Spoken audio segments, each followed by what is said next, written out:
Yo, what's up mga lods? May bago kasing miyembro sa ating pamilya, no? So, ngayon, inorderan ko na siya ng mga gamit niya, no? So, tumawag na yung delivery man. So, kukunin na natin siya.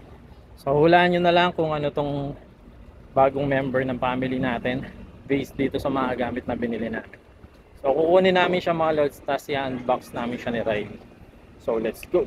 Okay guys! Nandito na yung mga orders namin. So, we will unbox it and then you will guess kung ano yung magiging bagong member dito sa Family Big One. Diba? So, Family Big One. yeah. So, let's start this one or the big one? I think big one. Okay. Let's see what's inside. Oh! It's for... What? What is this? It's for my Okay. thing. So, Let's see what's inside. see what's inside. This is a double pet bowl. Yeah, it's a double pet bowl. Oh, ganito pala siya. Oh, it's big. Yeah, it's big. So, dalawa siya, no? Oh my Pwede. God. Dito yung food and water. So, Yeah. ayun. Food and water. This water and food. Yeah. So, And what is that? ito yung kanyang ano. What? Whoa. What is that for?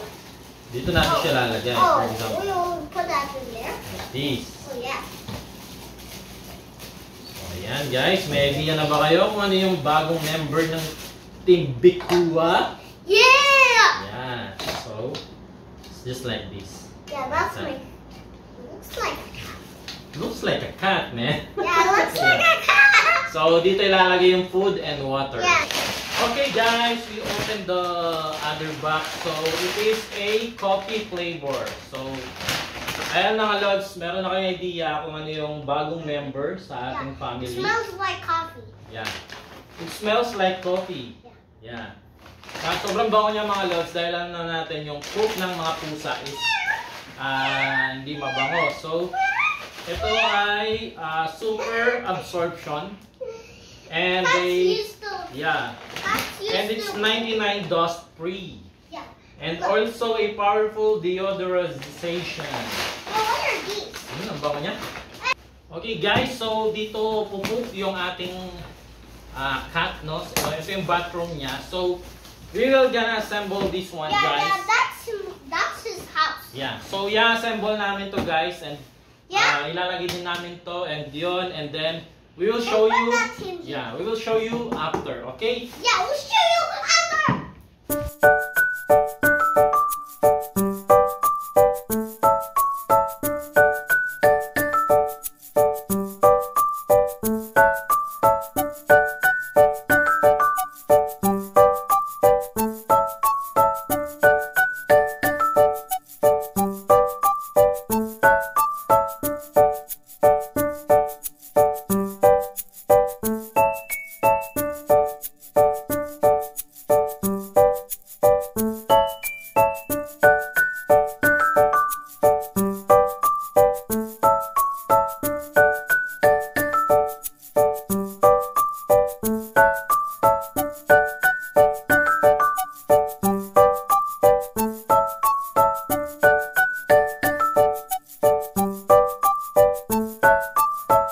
So ayan mga lods, no, na-assemble na natin siya. And bago natin nilalagay yung top niya, lagyan na natin tong sand niya. Yeah. Really?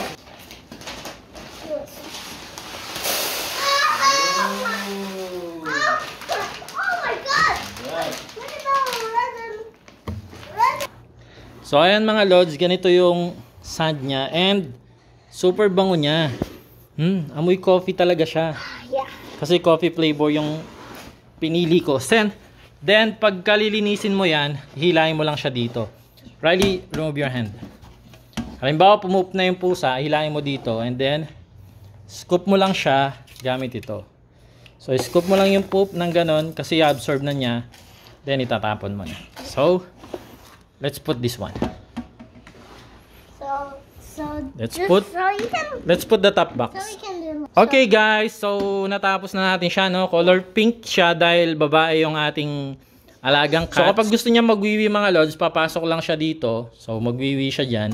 And then dito na siya lalabas. So one way lang siya. He will jump here. Yeah, he will jump over there. He'll jump over here and then go. Yan. And So, then he will go back here. yan. So, sobrang bango ng buhangin niya mga lods, no? Ganito siya. Sobrang bango. Amoy kape. So, kapag nagwiwi siya dan or nagpoop, is talagang hindi mo maamoy. Then, i-scoop mo lang siya gamit ito. Kasi i-absorb niya, then magbubuo-buo siya. So, ayan mga lods ang kanyang setup. At saka yung kanyang kainan. So, now it's time para makita nyo na yung bagong cat ni Riley. Alright? Let's go! So guys, let me present on you Yeah. the new part of the family. Come on Riley. It's Ginger. Ginger. There it is. There's Ginger. Yeah, she's so cute. She's so like a cute. tiger. Yeah, she's like a tiger. That's why we call him Tiger Cat. That's why we call him. Look, ang ganda niya. Oh. Ginger.